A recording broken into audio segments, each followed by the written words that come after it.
Hello, dears. Good morning. Anybody there?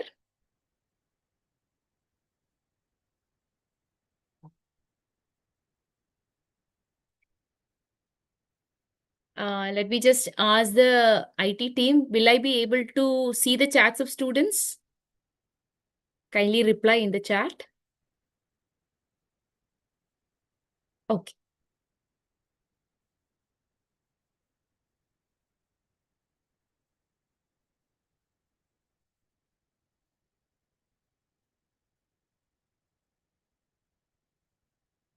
Oh, in YouTube. Okay, then I haven't. Let me just open the YouTube as well. That part I wasn't knowing. I'm so sorry. I thought I can see in the chat directly in the platform that I am using.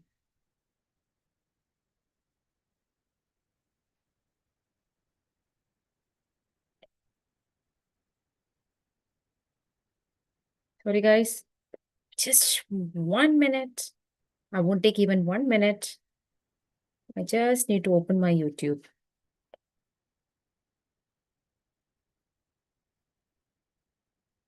So how was the exam, guys? Many have taken the exam this time. How was it? Not much complicated. I haven't made it complicated at all. Almost every questions were expected.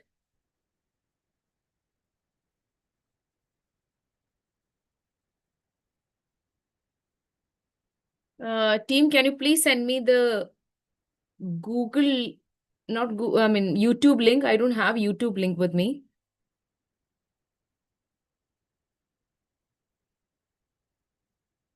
I know you must be chatting and I'm unable to see. Vinod, please send it to my number, please.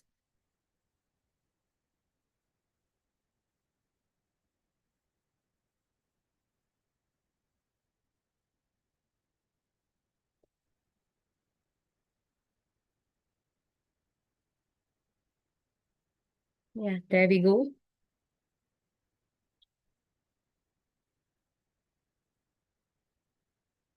If I don't see your chats, I'll be like, my God, what are you trying to convey?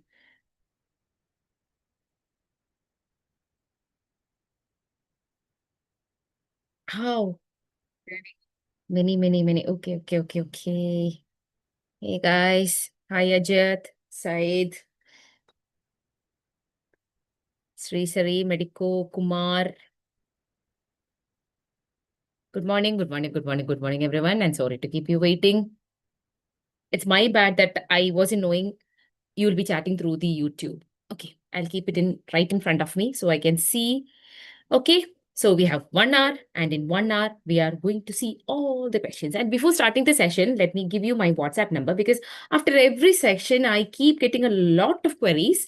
So I don't want you to go confused like where to get in touch with madam. Don't worry, this is my WhatsApp number. Okay, and for all the updates, especially in PSM, you know, a lot of updates keep coming, keep coming. So this is my Instagram ID where I'll be posting all the updates. Okay, not just updates, all the academic contents which are important for your exam, you will get in this Insta. And all the doubts, I will be available. Okay, don't worry. I'm there.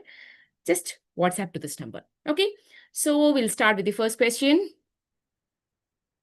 Good morning, Abhijit. Amrita to Amrita. Spellings are different, though. Hi, Khan. Good morning. Okay, so we'll start with the first one. I want to hear your answer because it's a new question and IHIP itself is something new. I want to hear from you. So what is the answer, guys? 1 minute. Okay. What did you write here? Oh, is there a lag? I was not knowing that there is a lag. Okay, YouTube may definitely there will be a lag because I'm using some other platform. Just waiting for this answer. The rest of the answers I'm not asking. You can tell me. What did you write here?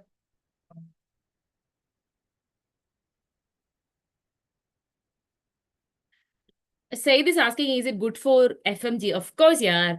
Every questions are important. Okay. Everything is important. I can't say ki FMG may only this much will be asking, whereas in NEET they will ask something extra. As a kuch bhi nahi hai, there is nothing like that. All these questions are, after all, from the topics in PSM. So what did you write here? Is there a lag? I'm unable to see your chats. I'm so sorry. Huh. Okay. Maruf. See? Oh, okay. Now I'm getting. Ah, haha. Yes. You're right. C with the query because you are not very sure. Be very sure it is C only. Okay. So the question is, what is IHIP? First MCQ. Guys, IHIP is something new. There is a full form for IHIP, that is the first MCQ Integrated Health Information Platform. And it is actually the newer and the most latest version of IDSP. You know what is IDSP? Integrated Disease Surveillance Program, where you are keeping a lot of diseases which are very important in our Indian scenario, which can even give you an outbreak. Those diseases you are keeping under surveillance so that whenever you see that there is an increase in number of cases, you can easily take some action and you can bring it down or you can even abort it. Okay. And the latest version of that is Integrated Health Information Platform. And that is what you're seeing right now. Now let's see what extra you need to know about it. So naturally, this is coming under the Ministry of Health and Family Welfare, and this is the next generation, next generation, highly refined version of IDSP. Here, it is tracking 33 diseases. It was in 33 earlier. Okay, now just know what is new. And it is a real-time data capturing because, you are entering it right into an app. Okay, and even from the subcenter or even from the field, field workers are also given a tab. Okay, through tab or that means tablet, they can directly enter the data from the field. So it is 33 diseases and it is a real-time case-based information. Then grassroots healthcare workers are given a gadget. So through that gadget, usually it's a small tablet, I've seen it. So in that small tablet, they can enter all the details. PHC, CHC, district hospital, there also doctors are directly entering the data regarding the patients they are seeing. It is kind of e-health now. And lab also, they are given a system and there they can directly enter all the data. Okay. So the key features are, the point is it is a real-time data reporting. The IDSP wasn't like that. It will take almost a week for you to get the information. This is advanced data modeling with GIS enabled. From where exactly is this data being entered? Even that you get to know. Okay. And there is a role and hierarchy based feedback system. Okay. That is okay. Then geotagging is available and you can integrate all the data. And finally, you will get a picture of what exactly is happening at various parts in India. Okay, so this is IHIP, which is very new. Okay, guys. Very much expected question. I'm not going to ask what is the answer because you know the answer. In demographic cycle, India is currently in late expanding phase, which is phase 3. And demographic cycle is very important. In every exam, I always put a question from demographic cycle because in every exam, I get to see one question from demographic cycle. Okay, guys. So what is demographic cycle? We know that every country has to pass through certain stages in its demographic evolution, which are 5 in numbers. Okay. And these 5 stages are together known as demographic cycle. So first MCQ, how many stages are there? 5. Next MCQ, which are those 5 stages? You are seeing it. You have high stationary, stage 1, stage 2, stage 3, stage 4, stage 5. Okay, high stationary, early expanding, late expanding, low stationary, declining. Okay, next, all these stages are described based on the shape of demographic gap. Demographic gap. Okay, now what is demographic gap, guys? Are you seeing? Okay. Now, demographic gap is the difference between birth and death when you're plotting birth and death in the same graph. Okay. I'm unable to write in that. Not bad, but it's fine. We can write in this. So along the, as you can see, along the y-axis, you have, see, this is your y-axis, this is your x-axis. Along the x-axis, you have time. And along the y-axis, you are plotting death rate and birth rate. Okay.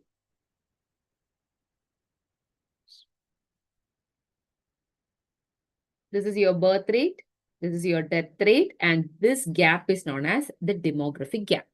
Okay, so that is the next MCQ. It is the gap between, or it is the difference between the birth rate and death rate. Okay, and these phases, each of these stage is described based on the shape of the demographic gap, right? Okay. Now, what is happening to birth rate and death rate at each of these stage is the next MCQ, and I'll tell you what it is. Now, look at me. This is the y-axis. You have time along the x-axis. This is your birth rate. This is your death rate. And this gap is the demographic gap. Okay. Let's see what is stage 1. Stage 1 was in pre-industrial era. In pre-industrial era, see, number of births were very high. Can you see? I'm showing you what is happening. Number of births were very high. Number of deaths were also very high. But the number of births and deaths were almost equal in number. So what is happening to the gap? Gap is stationary, but at a higher rate. High birth rate, high death rate. And equal in number. This is high stationary. Now, what is stage 2? Stage 2 was in early industrial era. In early industrial era, new medicines were discovered. New hospitals opened up. People started getting good medicines. Environmental sanitation improved. Number of communicable diseases started coming down. As a result of which, what do you think would have happened? Number of deaths also started coming down with birth going as such. Birth is going as such, but death is coming down. So, are you seeing what is happening with the gap? It is expanding. This is early expanding. Okay. Now, what is stage 3? Stage 3 was in industrial era. In industrial era, what happened? Family planning was introduced. Okay. So, naturally, people started accessing or using contraceptives, as a result of which births also started coming down with further dip in number of deaths. This is late expanding. Now, what is stage 4? In stage 4, number of births are less, number of deaths are also less. Birth less, death less, but equal in number. So it is, gap is stationary. Are you seeing? This is slow stationary. Now, what is stage 5? See, guys, we know that however you try, there is a limit in decreasing the number of deaths. Do you agree with me? See, you can never decrease number of deaths beyond a particular limit. Everybody will die. And you can never prevent deaths, right? So it is not possible to take birth to zero.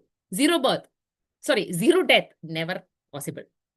But zero birth is possible, right? And this is what is exactly happening in declining stage. In declining stage, number of deaths going as such without any dip, whereas number of births are going below number of deaths. That means more people are dying than being born. So naturally, that will decrease the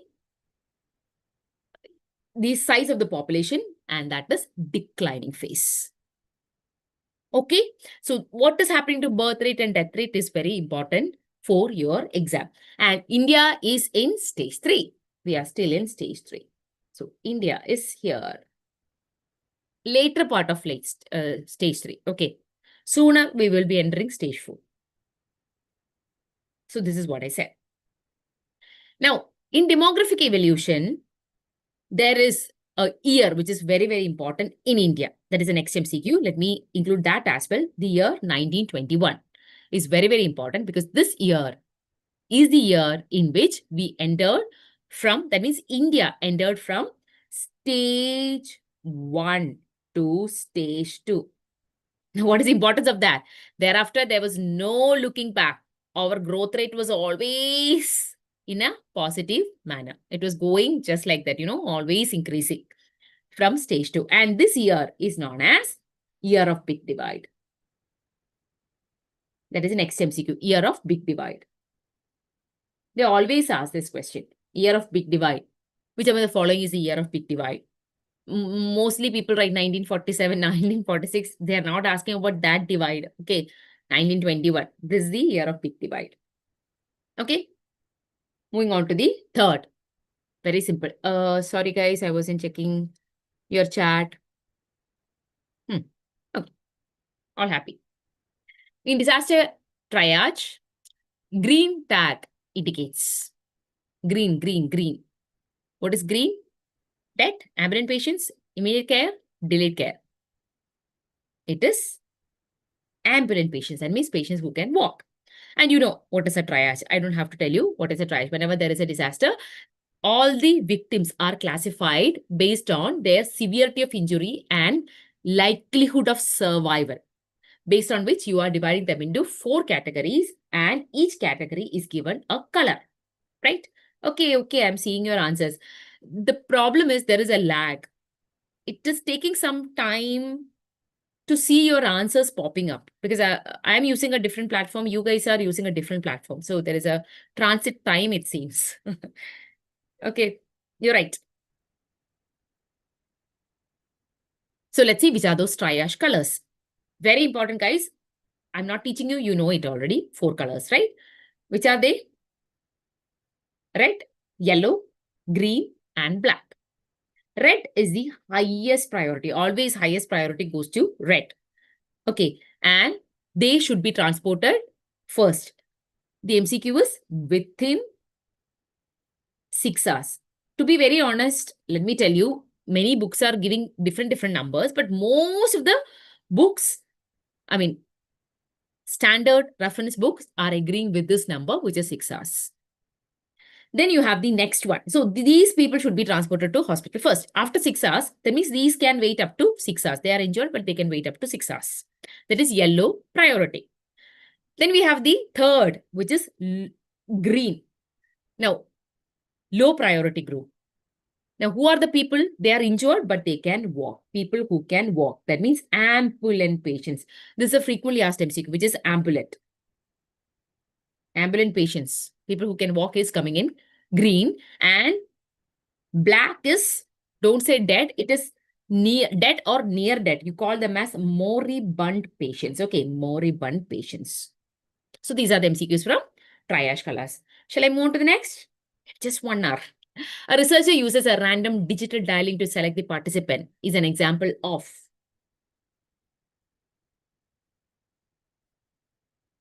It is random. Obviously, all these are random. Whatever you see here is a random. Are you answering?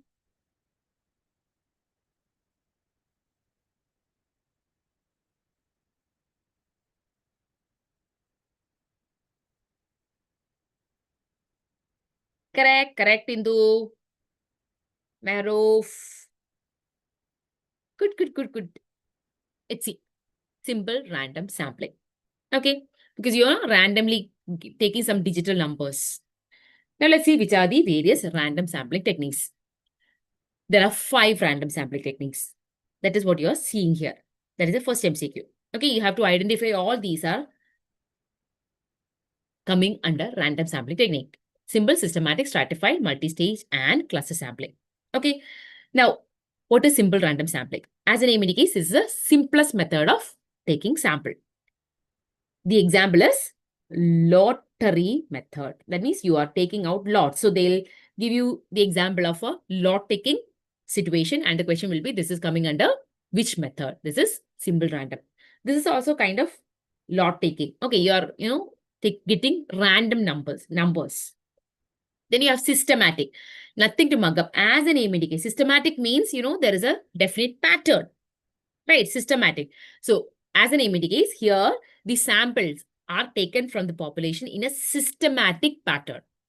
Here the MCQ is every nth person is selected in the sample. For example, suppose there are 100 students. Okay, imagine that 100 students are attending this class. I want a sample of 5 in a systematic pattern. Then I'll say every 10th person I will include into my sample. Then I'll start counting 1, 2, 3, 4, 5, 6, 7, 8, 9, 10. So first 10th person will be the first person in my sample. Likewise, I'll go on including every 10th person. Are you with me? Then you have stratified. As the name indicates, strata means, layers or groups. groups or layers. Let me write it as layers. Okay, that means you are dividing the population into small layers, like, boys, girls. Guys, have you written INI? There was a question in INI this time, which is from Stratify Random Sampling. In my Insta also, I have given one question day before yesterday, which was stratified. What is it? The question which came in INI was, you have a group of hypertensive patients and a doctor is dividing the patients into, I think, mild, moderate, severe case. Then he is taking 10 each or something like that from each strata. That is stratified random sampling. That means you are dividing them into various layers. Okay, dividing into layers. Or groups. Layers matlab groups. Okay. Then multi-stage means, as the name indicates, more than one stage. It is done in more than one stage. Like, you're starting from the national level. Okay. You are writing all the states in India. Then you are picking few states in first stage. In second stage, from the chosen states, you are picking districts. So from, you're taking states first, selecting few states from that. Then you are going to district, that is your second stage. Then you're selecting few districts. Then you are going for, something like maybe some hospitals which are there in those districts. So, that is multi-stage.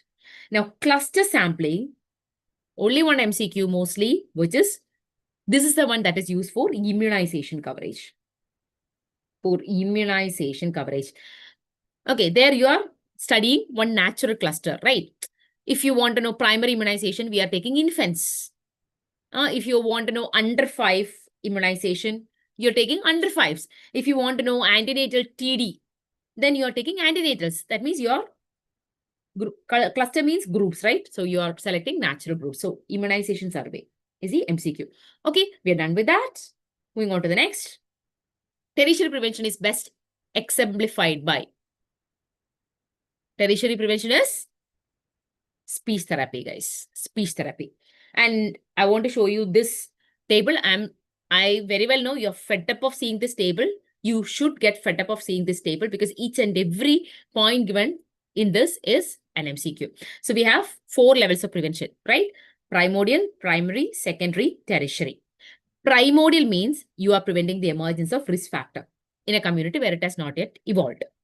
Now, what is primary? Risk factors have come up, but luckily disease has not started. That means still in the pre-pathogenesis phase. In the pre-pathogenesis phase. Means risk factors are there, but pathogenesis luckily has not yet started. Stage secondary means pathogenesis has started. That means disease has started. But patient is still in the early pathogenesis phase. That means you can always bring the person back to a normal life if you are detecting it at the earliest. And of course, starting treatment.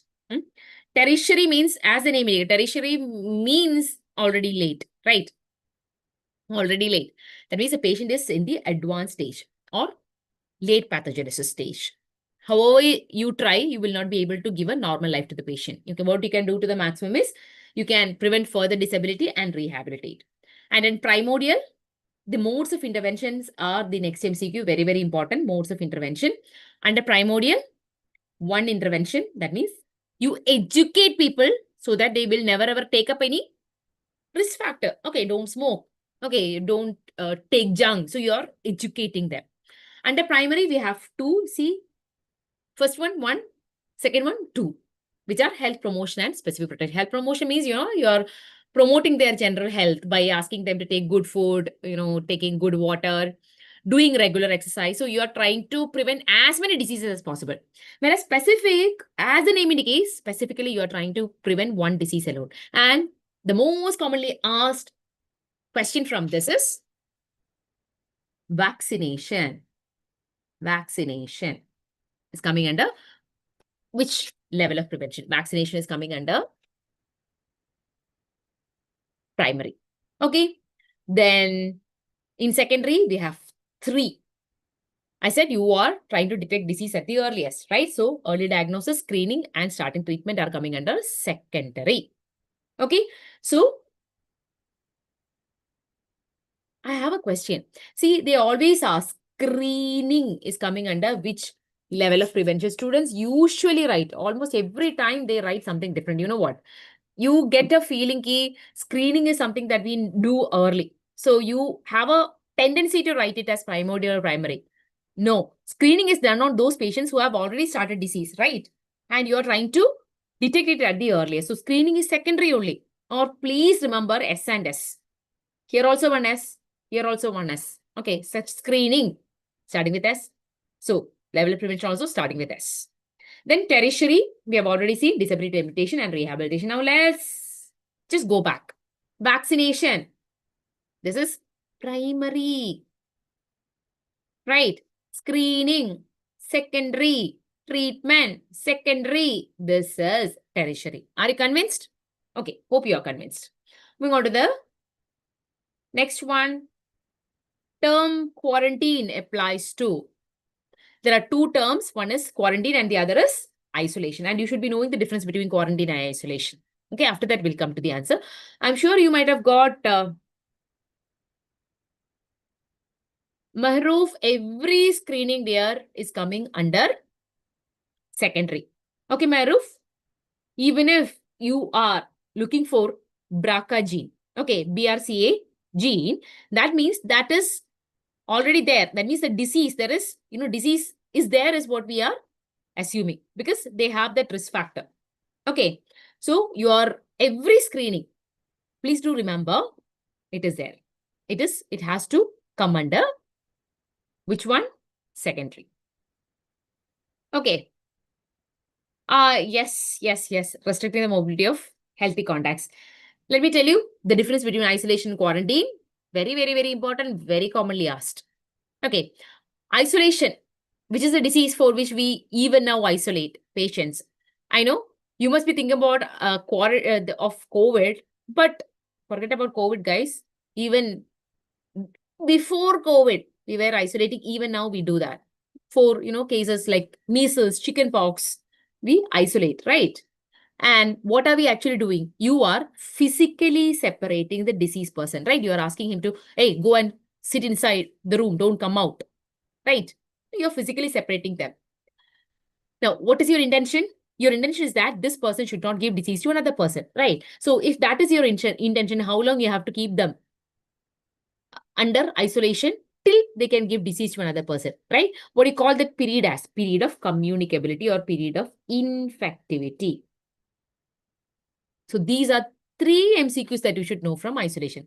Whereas quarantine is not for the deceased person. Suppose I am getting exposed to a chickenpox case, or if I am getting exposed to a COVID case, they will ask me to sit in quarantine. Okay, so quarantine is for the apparently healthy contact. Here, they don't have disease, but you suspect that they might be, or I might be having virus in my body. So you are simply asking me to restrict my freedom of movement. I am asked not to go for work because I'll be mingling with people, not to go for any social gatherings. I have to restrict my freedom of movement. I can be at home, but I cannot go out and mix with the public because I might be having the virus in my body. So till that is confirmed. So if that is your intention, how long you have to wait? You have to wait for the longest. Look at this incubation period of the disease-causing organism. That means even after waiting for the longest incubation period, if I'm not developing the disease, that means I don't have virus in the body. Then I'm out of quarantine. I hope it is clear. So each of this is an MCQ, guys. Okay. So restriction of healthy contacts is what you're doing in quarantine. Okay. Moving on to the next. When prevalence is low, which of the following is most affected? This is from screening. See, when prevalence is low, the one that affects is positive predictive value. Okay. See, prevalence and positive predictive value are very much related. As prevalence increases, what happens? Positive predictive value also increases. Now, what is positive predictive value? I hope you know. Guys, positive predictive value means the probability that a person who is found to be positive for a disease for actually having the disease. Okay, suppose I am found to be positive with a screening test.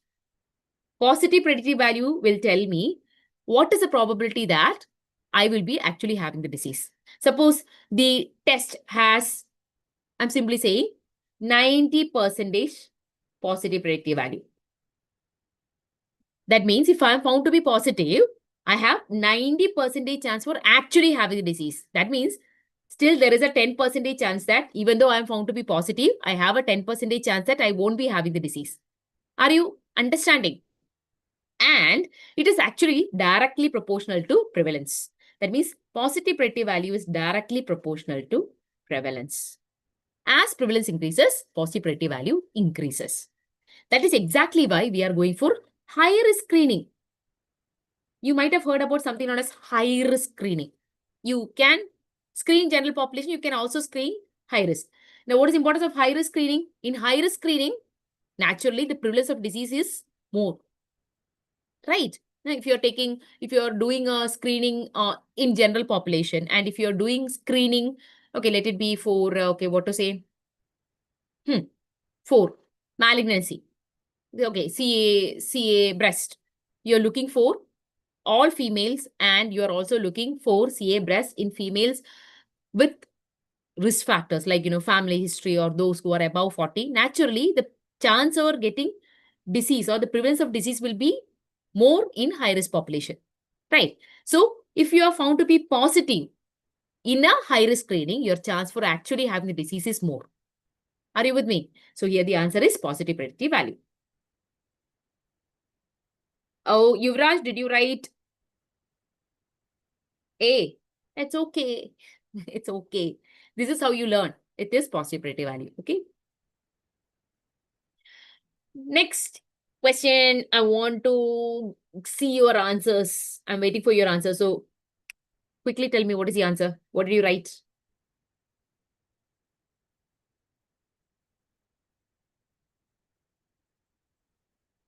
You may have a tendency to go wrong here. That's why I'm waiting.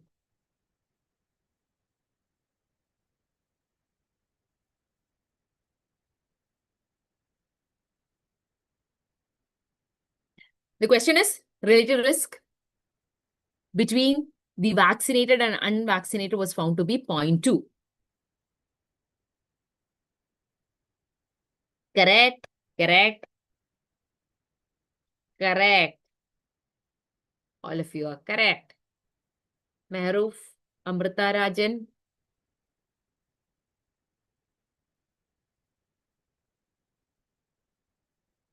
Khan. Okay, it's 80%. May I know how did you get this 80%? Let's see. To find out vaccine efficacy. Okay. By the way, what is relative risk? Relative risk is something that you get from cohort study, right? Cohort study, or I would say prospective study. And you know what is the definition of, or what is a formula for relative risk? Incidence among the, or outcome among the exposed. Incidence means the outcome after follow-up time, right? So outcome among the exposed. I would write it as incidence among the exposed divided by incidence among the non-exposed. Right? Okay. So this is a formula for relative risk. And if relative risk is more than 1, we know this particular exposure is a risk factor. I'm just writing the MCQs one after the other. If relative risk is less than 1, that means I'm going to write it as PF, which is, okay, or else I'll write it as protective factor. This exposure is a protective factor. Relative risk equal to 1, that means there is no association between this exposure and the outcome, right? Now, this, question changed. I'm talking about question number 8, but I was writing in 7. My bad. Anyway, these things apply to this question. Okay. I was wondering, where did I write that cohort? Okay, so that is how you interpret relative risk. Okay, now here the exposure is a vaccination and the outcome is some disease. Okay, so naturally this is a prospective study, but this could even be a trial. Okay. Anyway, trials are also prospective. You're looking for the outcome, right? So here the exposure is vaccination and you got relative risk as 0.2. That means it is less than 1. That means the incidence of outcome will be, that means the disease will be less among the vaccinated, right? The disease is less among the vaccinated. So it is definitely protective. That means this vaccine is protective. Now the question is, how much protection is it giving? That is known as vaccine efficacy. That means you want to know how much protection is offered. How much protection is offered? To find that out, it is 1 minus relative risk. So relative risk is 0.2. 1 minus relative risk will be 0.8. And you have to multiply that with 100. So you will get it as 80%. So here the answer is 80%. Guys, using this, we have discussed a lot of MCQs. Okay. So it is 80%. Hi, Leela. The best study design to assess the temporal relationship between exposure and the diseases. That means the best study design to know the association between an exposure and outcome. Which is the best study design? How do you assess which is the best study design? For that, you have to look into something known as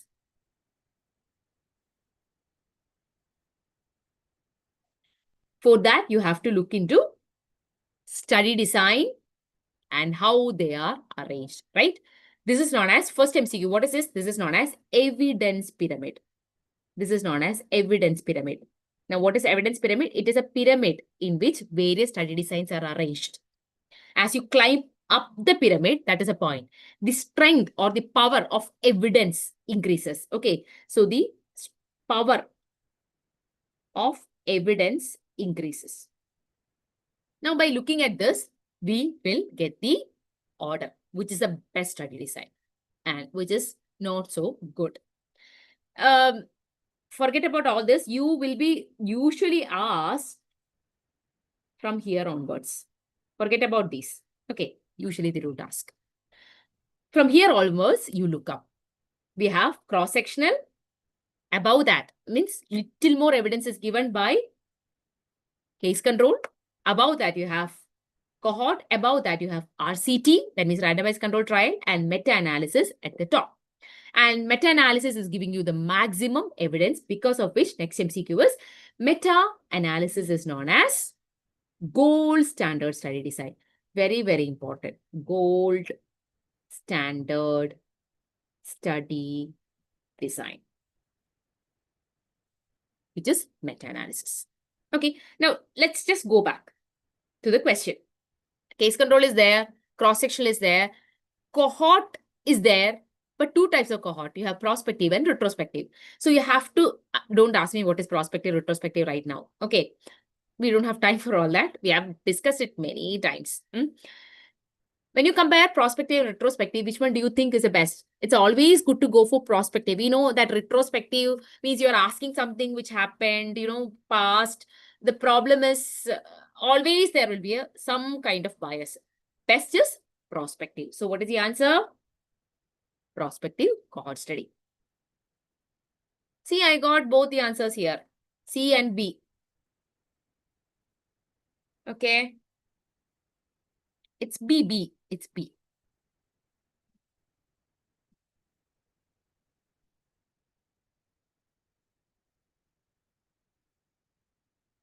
Mehroof is asking what is absolute risk reduction. Mehroof, I don't know whether I'll be able to answer it right now within this limited time. But Mehroof, just understand one thing. Absolute risk reduction, this is for Mehroof. The other one I have explained. Okay. I don't know how long I'll take. Where was I? Right? Where was that question? This one. Okay, so this is relative risk reduction. Okay, this 80% is known as relative risk reduction. Relative risk reduction. Since Maruf asked this question, I am taking little more extra time. Relative risk reduction. So instead of vaccine efficacy, they can even ask what is relative risk reduction. Then this is relative risk reduction. Now, absolute risk reduction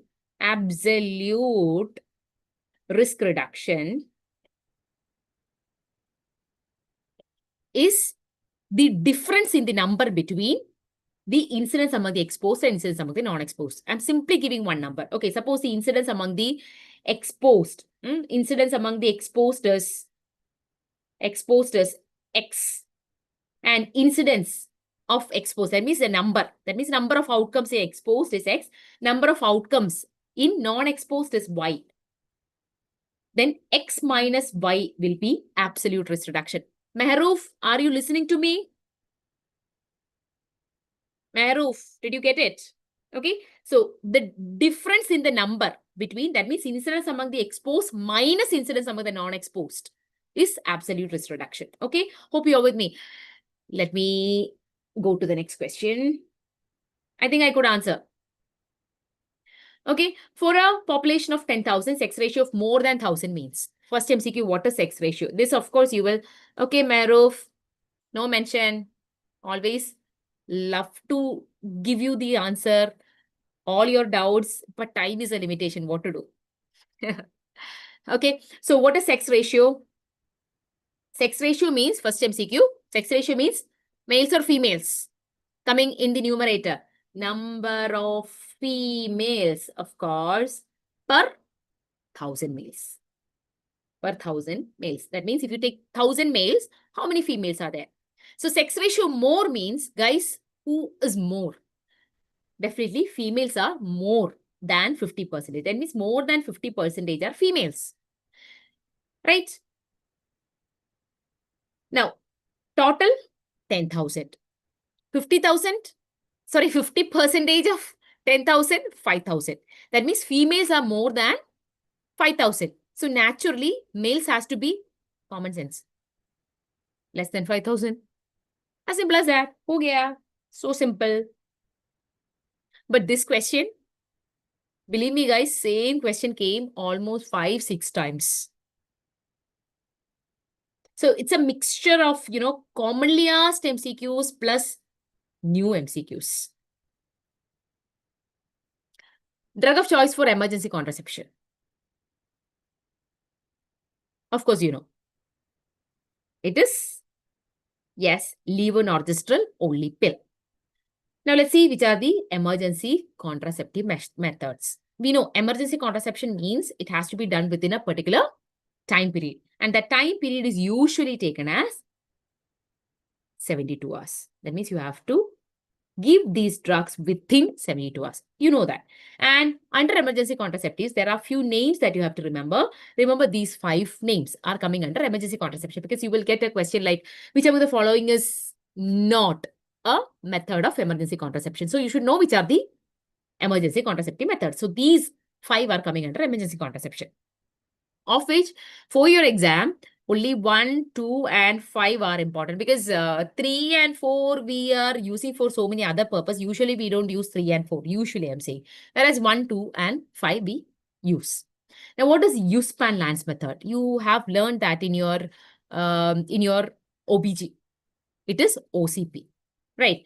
When you can use OCP for emergency contraception, how many you have to take? You have to take 4 pills. I'm talking about the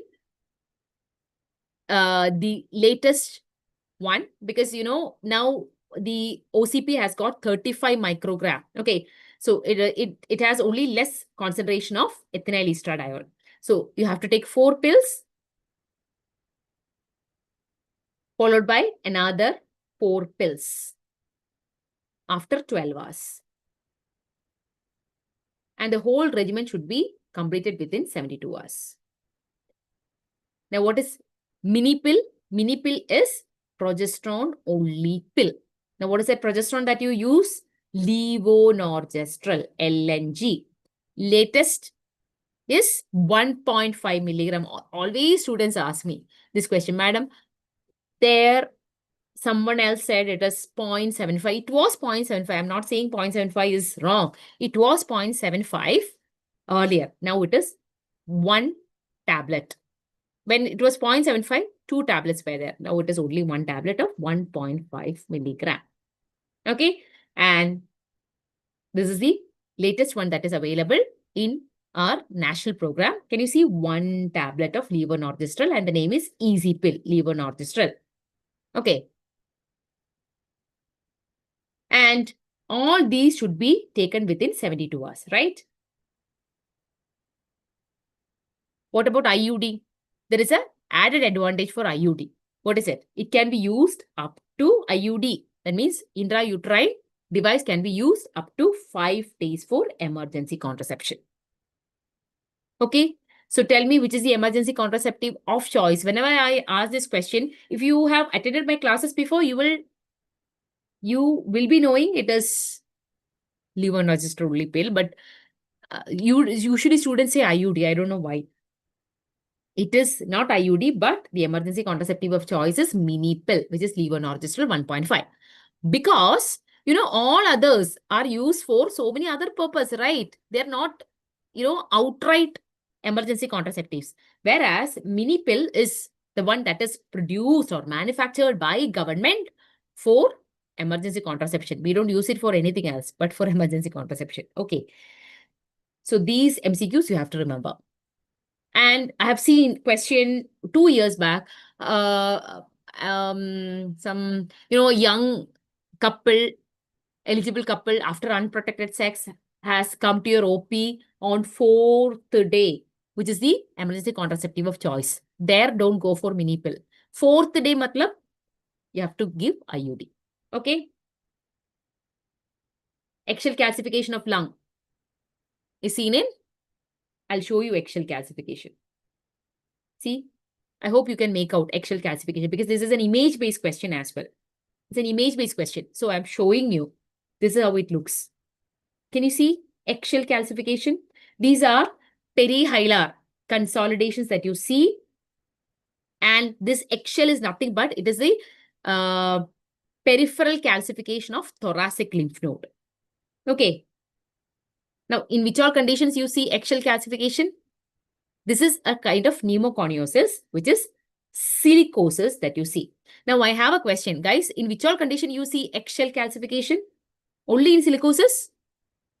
You can also see that in one more condition starting with S. Shell, I always tell students, shell, silicosis and one more S. Sarcoidosis. Okay. And post-radiotherapy as well, you will see eggshell calcification. Okay, so here the answer is silicosis. One more S. I always talk with regard to silicosis. What is it? Another chest X-ray finding. What is it? Again, starting with S. I'm trying to give you that, those tips to remember. S, S, S. We are only talking about S here. It is snowstorm appearance. Snowstorm appearance in chest X-ray. Again, silicosis. So, shell, snowstorm, both S in silicosis. Okay. And in silicosis, you see one more disease, which is TB. Next MCQ. TB is seen most commonly with which of the following pneumoconiosis? It is silicosis. Now, what is anthracosis? MCQ is, it is known as black lung. Pneumoconiosis, that is because of the respirable dust. It is because of the respirable dust getting inside. And the cutoff, 0.3 to 5 micron. Okay. Is that clear? So this is the MCQ. Then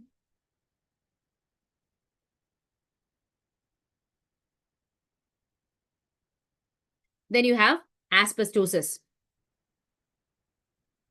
Asbestosis is, here the MCQ. See, with asbestosis, we have mainly 2 or 3 MCQs. With asbestos, ma'am, give some details on updates. What is it? What update? Anyway, you message me. I've given you my WhatsApp number. Okay.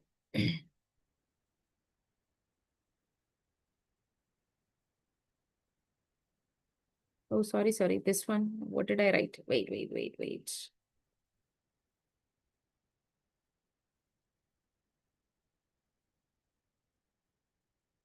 0.5 to 3 micron.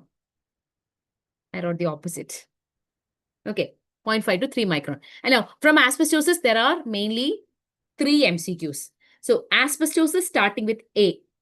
First tip. It is caused by amphibole. The type of asbestosis is amphibole. Okay. Then you have with the base. It is affecting the base of the lung. And there is one malignancy, which is mesothelioma. Do you know nowadays it is asbestosis is kind of banned. You cannot use asbestosis at all.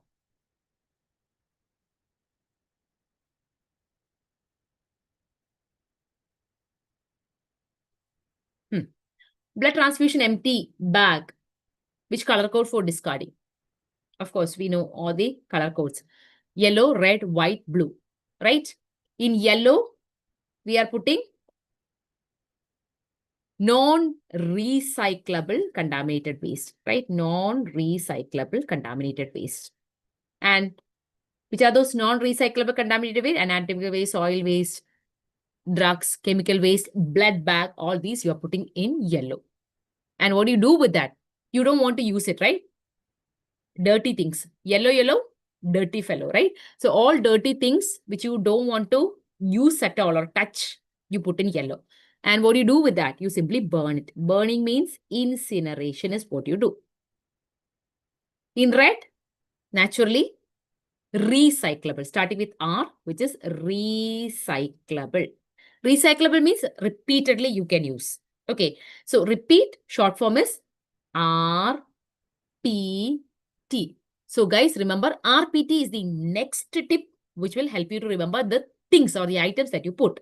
With R, you have rubber items. With P, you have plastic items. With T, you have tubes.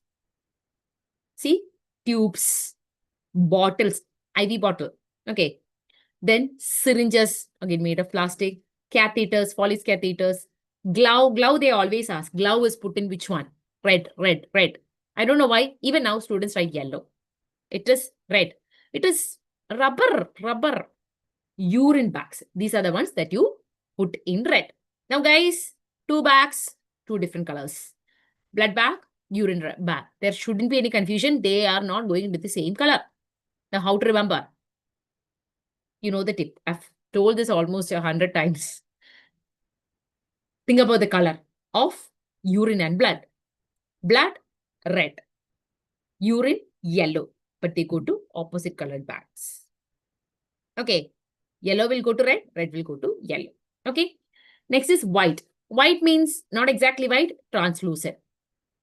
What is the purpose of keeping something transparent? You should be able to see what is inside, right? So naturally, you're putting sharp waste, like, syringes, then scalpel blade. All these are put in white. Then you have the last one, which is blue.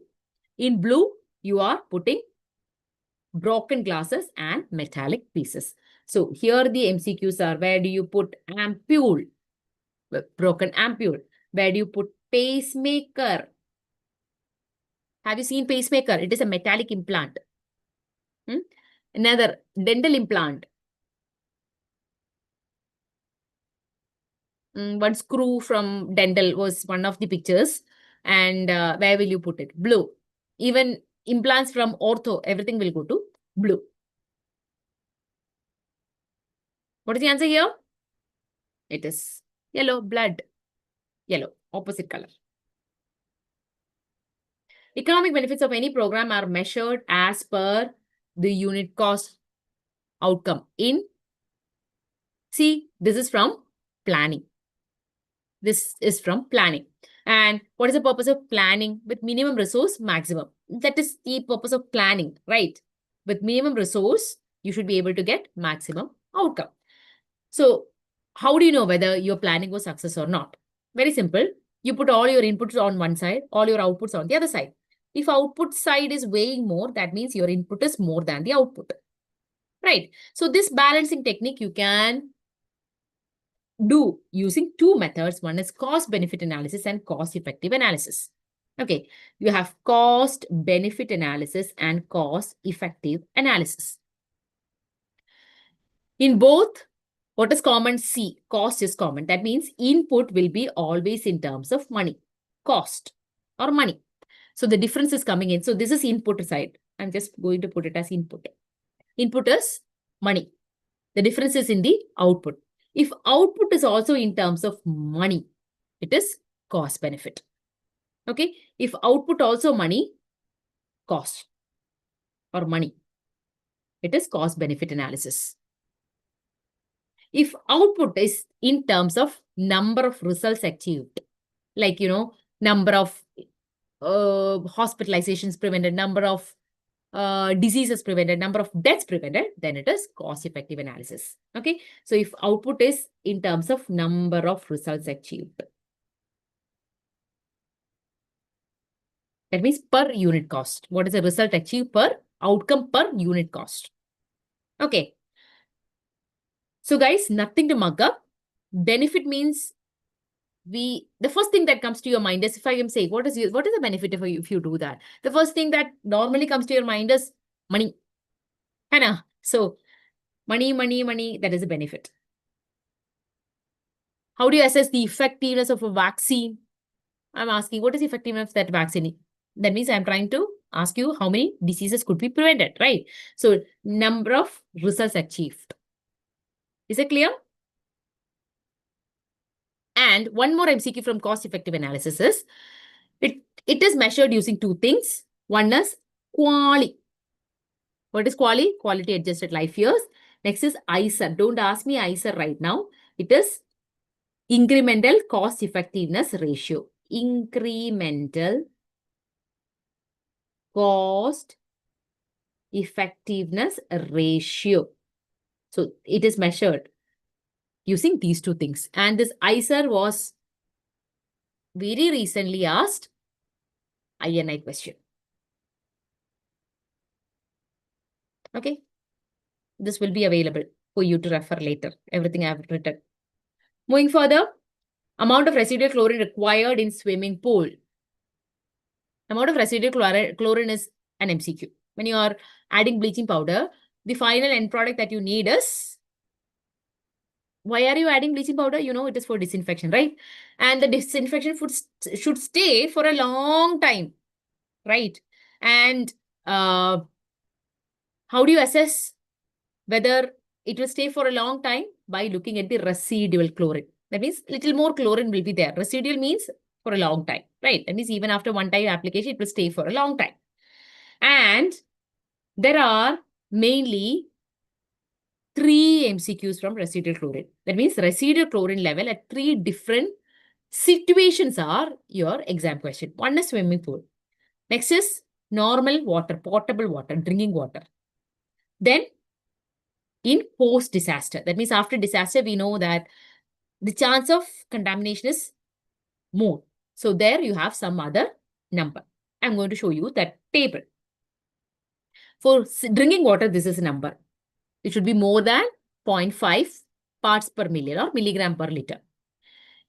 In water bodies post-disaster, you have to immediately, decontaminate all the water bodies. So there, the residual chlorine level is little more, which is 0.7.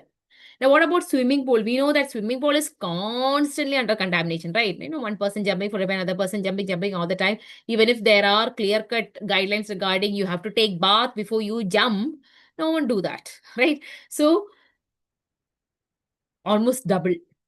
1. This is 0.5, double 1 ppm. So, here the answer is 1 ppm. And one more MCQ. What is the contact period in chlorination? That means after adding chlorine, immediately you will not get residual chlorine. You have to wait. The waiting period is contact period, which is, anyone? If I ask you, it will take some time. It is 1 hour. Contact period is 1 hour. That is the next MCQ. So these are the MCQs from chlorination. Yes, Medico, you're right. Vishnu, Rutucha, correct. Towards the end, you guys are getting confidence to answer. Mean radiant temperature is measured by which one? It is globe thermometer, right? Kata is also an image-based question. Sling psychrometer is also an image-based question. Usually they don't ask this. Okay. I'll show you the pictures as well and let's see. Because it's an image-based question as well as some MCQs from that. This is, what is it? You can guess. There is a globe. Can you see? There is a thermometer attached to that. So naturally, this has to be globe thermometer. And all thermometers are for measuring temperature, right? This is also for measuring temperature, but temperature that is getting radiated from the surface of an object. Mean radiant temperature. Okay. So temperature, thermometer. Next. Again, looks like a thermometer, but color is slightly different. Yes, this is the thermometer. The color is because it has alcohol content in that. This is Kata thermometer. And what are the use of Kata thermometer? Mainly for two things. Cooling power of air and not air velocity. Are you seeing this? Low, low, low. Low air velocity. For air velocity, we have something starting with air. Not air, wind. Anemometer. Anemometer, not an image-based question, anemometer. But anemometer is the one that is for air velocity. I hope I'm not confusing you. Whereas for low air velocity, it is Kata thermometer. We have many, many instruments. Next is sling psychrometer, which is a question which has come many times, mostly as an image. This is sling psychrometer. You have wet and dry bulb thermometer kept together in a single. I can see in one setting it is kept together. And can you see? And using this lever, you can hold this lever and then you can rotate it. Okay. Then take the temperature difference between the wet and dry bulb thermometer and that will tell you what? Relative humidity. So sling psychrometer is for relative humidity and this picture is also an image-based question. Okay, guys. Match the following types of learning. What is it? When you are learning, depending upon the domain that is affected when you are learning, it's not just your brain that is working, right? When you're, or I would say not affected, brain is not the only one that is affected. When you're learning, when you're reading, your brain, it is affecting your brain, it is affecting your heart, it is affecting your hands, right? Okay. These are the three domains that are affected. First, it is affecting your brain.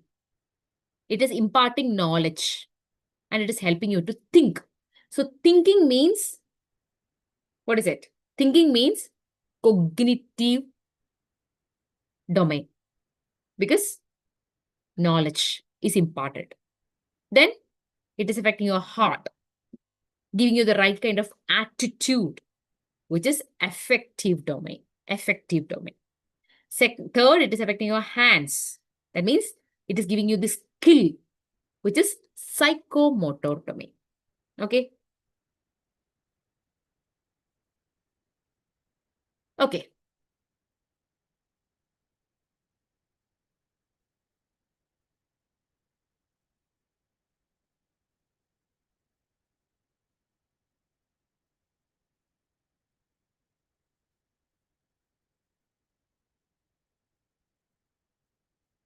Okay.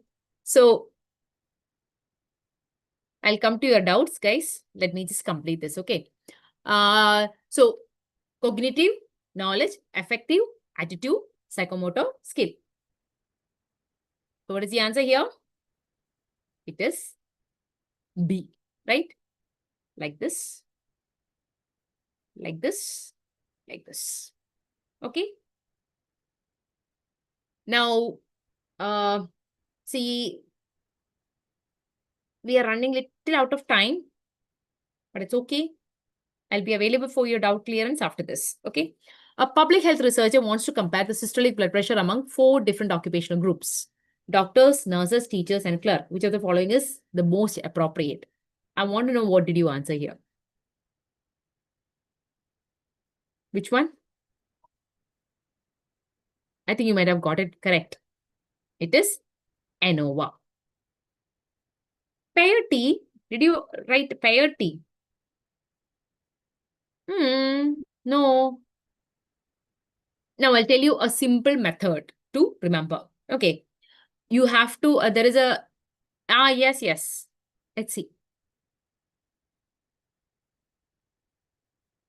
Let's see. There's a simple method to remember this. Okay. We know that when you're comparing different samples, you use, see, all these are known as tests of significance. Test of significance.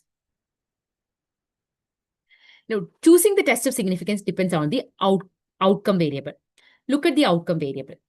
See whether outcome is given as average. You just have to see the outcome variable. See whether the outcome is given as percentage or average. Percentage means proportion. And it's per 1,000 or per 100, something like that. Or average means, arithmetic mean. Okay. Next, you have to see how many groups. Okay. Usually, you'll be having 2 groups. Okay. Sometimes it will be more than 2. Sometimes it will be less than 2. Okay. Now, if it is more than 2 means, 3, 4, 5, as in this case, doctors, nurses, teachers, clerks, 4 groups. Okay. Less than 2 means 1 only. Just 1. Okay. 1 means you have only 1 group, but you are comparing the outcome from the same group before and after giving an intervention. Like you have a group of hypertensives. You're taking their initial systolic blood pressure. Then you are giving a new antihypertensive, and then after 1 month, you are taking the systolic blood pressure from the same group. That means 1 group, and you are comparing before and after. Okay. Now, I was looking for, there was a table, but I can't find the table right now. So I think I forgot to bring that table, but I can write it, but that will take time. So if the percentage, if it is proportion, okay, let me just write it here. If it is percentage, 2 group, more than 2, 1 group. You can always use chi-square. Always you can use chi-square. Okay. If it is given as mean, 2, more than 2, 1. If it is 2, you can use t-test. Even for 2 and 1, you can use t-test, but there is a slight change in the name. This is student's t-test. 1 means before, after. So it is a pair. It is paired t-test. More than 2, that means 3 or 4 or 5. As in this case, you have to use ANOVA. Okay. Now, how do you know whether the outcome is given as percentage or proportion? In percentage, they will tell you percentage, proportion of, or incidence, something like that. They will say out of 1,000, this many, something you will get. Whereas in situations like this, see, not just BP, height, weight, all these are usually measured as, these are known as continuous variable. Don't you know that? Don't ask me what is continuous now. We have discussed it many times. Continuous variables like BP, height, weight, all these, age, all these are taken as averages or mean, unless specified otherwise. Okay, so here it is mean.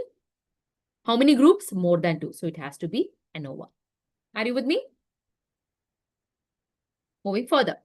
National Iron Plus initiative includes. What is the answer, guys? We have already seen iron folic acid as per the Anemia Mukh Bharat, right? Anemia Mukh Bharat.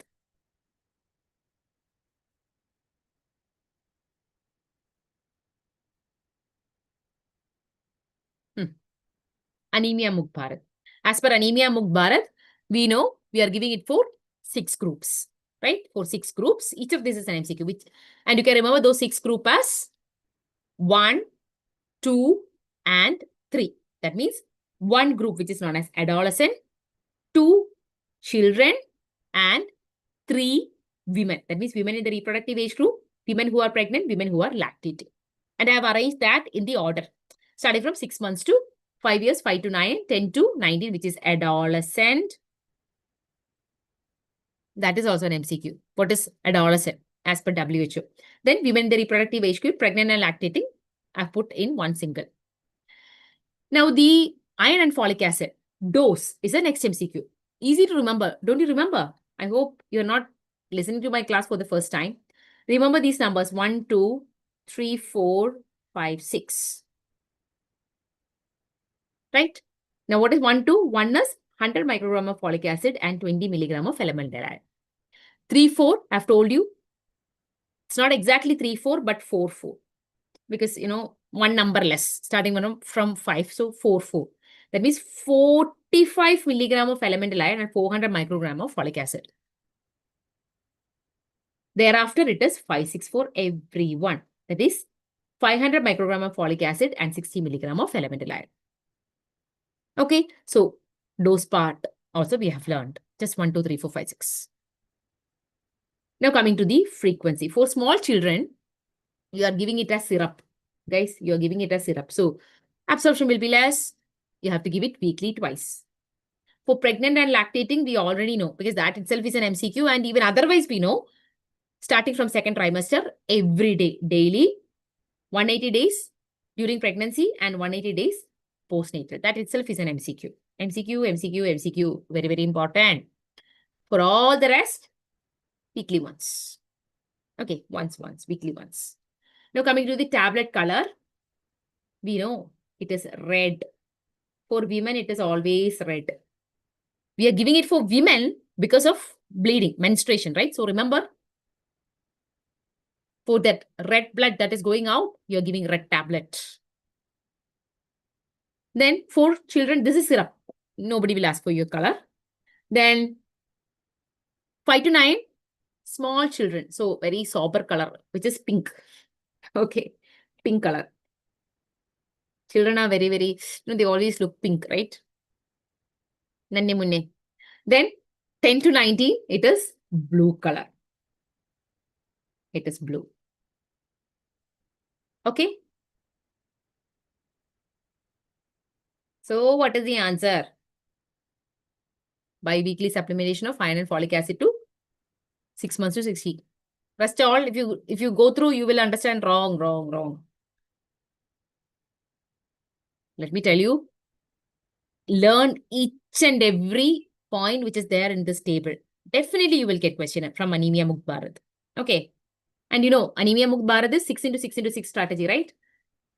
6 into 6 into 6 strategy. That also you know. Okay, let's go to the next one. Malnutrition is a man-made. This was a recent question which came in NEET. Malnutrition is a man-made and has many ecological factors playing a role, which are the following is known as conditioning effect. Medico, not 15 to 18. It is 15 to, what 15 to 18? Okay. I didn't see Indu's question. You were giving answer to Indu's question. Right, Indu, what Medico is saying is correct. According to Factories Act, adolescent is 15 to 18. That is defined like that with some purpose because they cannot take a few jobs. Okay. Okay, Indu. Medico has given you the answer even before I saw that. Batao, what is the answer here? It is infection. It is infection. Okay.